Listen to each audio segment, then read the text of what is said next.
बना के देती हूँ तो बच्चे इतनी शौक से खाते हैं कि वो बार बार इसको बनवाने की फरमाइश करते हैं। तो चलिए इन मजेदार से चाइनीज कबाब की रेसिपी को देख लेते हैं। तो हेल्दी और बहुत ही मजेदार चाइनीज कबाब बनाने के लिए मैंने यहाँ पर चिकन की 6 बोटियां ले ली थी। बोटियों को हमने बॉईल कर लिया था। बॉईल करने के बाद मैं इन बोटियों को एक प्लेट में निकाल लेती हूँ और आप पतीली में देख सकते हैं 1 कप के करीब यखनी है। तो इन कबाबों में हम ये यखनी भी ऐड करेंगे। तो यखनी को हम ठंडा कर लेते हैं। यखनी को ठंडा करने के बाद इसके अंदर मैं 2 टेबल स्पून भर के कॉर्नफ्लोर ऐड कर देती हूँ।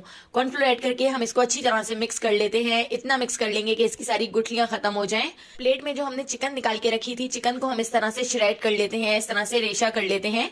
तो ये दोनों चीजें तैयार हैं। अब हम कबाब बनाना शुरू करते हैं। तो ये कबाब 10 मिनट में बनकर तैयार हो जाते हैं। तो यहाँ पर मैंने 4 टेबल स्पून कुकिंग ऑयल एक कढ़ाई में गर्म कर लिया है।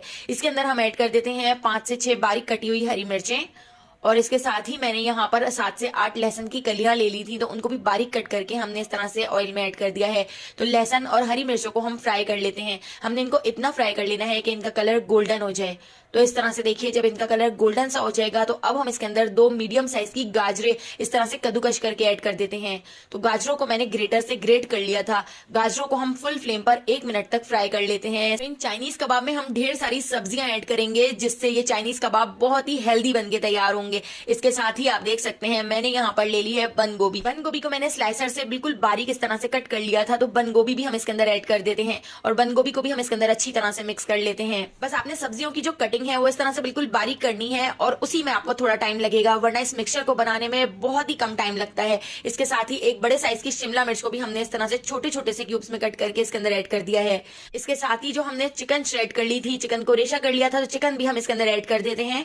और इसके साथ ही हम इसमें कुछ मसाले ऐड कर लेते हैं। तो 1 टीस्पून मैं इसके अंदर नमक ऐड कर देती हूँ। नमक और मिर्चें आप अपने टेस्ट के हिसाब से ऐड कर सकते हैं। 1 टीस्पून लाल कुटी हुई मिर्चें, 1 टीस्पून पिसी हुई काली मिर्च और 1 टीस्पून ही हम इसमें पिसी हुई सफेद मिर्च ऐड कर देते हैं। यहाँ पर मैंने चिकन पाउडर ले लिया है तो 2 टीस्पून मैं इसमें चिकन पाउडर ऐड कर रही हूँ। इससे बहुत ही मजेदार सा फ्लेवर हो जाता है। और इसके साथ ही अब हम इसके अंदर ऐड कर देते हैं 1 टीस्पून चाट मसाला। तो चाट मसाले को बिल्कुल स्किप मत कीजिएगा, बहुत ही मजेदार आपके कबाब बनकर तैयार होंगे। आपके घर में अगर कोई दावत हो तो ये चाइनीज कबाब एक बार जरूर बनाइएगा, मेहमानों को बहुत पसंद आएंगे। इसके साथ ही मैंने यहाँ पर 2 हरी प्याज ले ली थी, उनको भी बिल्कुल छोटा छोटा बिल्कुल बारीक कट करके हमने इसमें ऐड कर दिया है। और इन सारी चीजों को हम अच्छी तरह से फुल फ्लेम पर मिक्स कर लेते हैं। और अब हम इसके अंदर ऐड कर देते हैं 3 आलू। तो आलू भी मैं इसके अंदर ऐड कर रही हूँ। अगर आप आलू को स्किप करना चाहें तो स्किप कर सकते हैं, लेकिन आलू भी इन कबाबों में बहुत ही अच्छे लगते हैं। तो आलूओं को मैंने पहले ही बॉईल कर लिया था। बॉईल करने के बाद हमने आलू ऐड कर दिए हैं और आलू को हम पोटैटो मैशर की मदद से अच्छी तरह से इसमें मैश कर लेते हैं। मैश करके अब आलूओं को हम इसके अंदर अच्छी तरह से मिक्स कर लेंगे। और इसके साथ ही जो हमने कॉर्नफ्लोर और यखनी का मिक्सचर बना के रखा था वो हम मिक्सचर इस तरह से हल्का सा मिक्स कर लेते हैं, क्योंकि कॉर्नफ्लोर फौरन नीचे बैठ जाता है। तो इसको थोड़ा सा मिक्स करके अब हम इसके अंदर ऐड कर देते हैं और इसको हम अच्छी तरह से मिक्स करते हुए पका लेते हैं। तो हमने इसको इतना पका लेना है कि कॉर्नफ्लोर का कच्चापन खत्म हो जाए। तो बस 2 मिनट तक मैंने इसको इस तरह से पका लिया है। बहुत ज्यादा नहीं पकाइएगा, वरना कॉर्नफ्लोर की वजह से ये मिक्सचर बहुत ज्यादा थिक हो जाता है और जब ये ठंडा होता है तो ठंडा होने के बाद और ज्यादा थिक हो जाएगा। तो बस इस तरह से हमने सॉफ्ट सा ये मिक्सचर रखना है।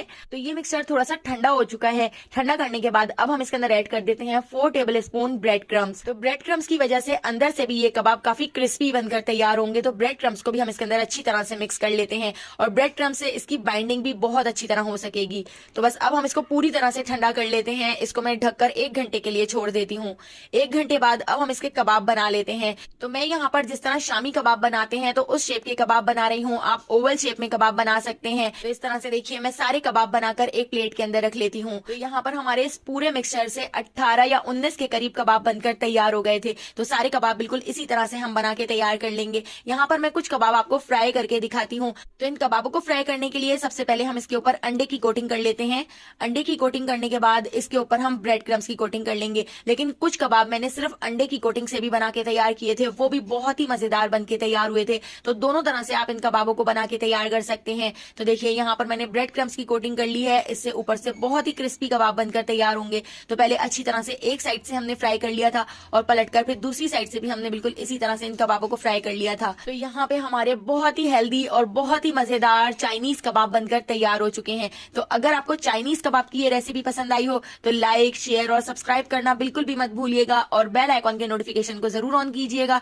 आने वाली वीडियो तक अल्लाह हाफिज़।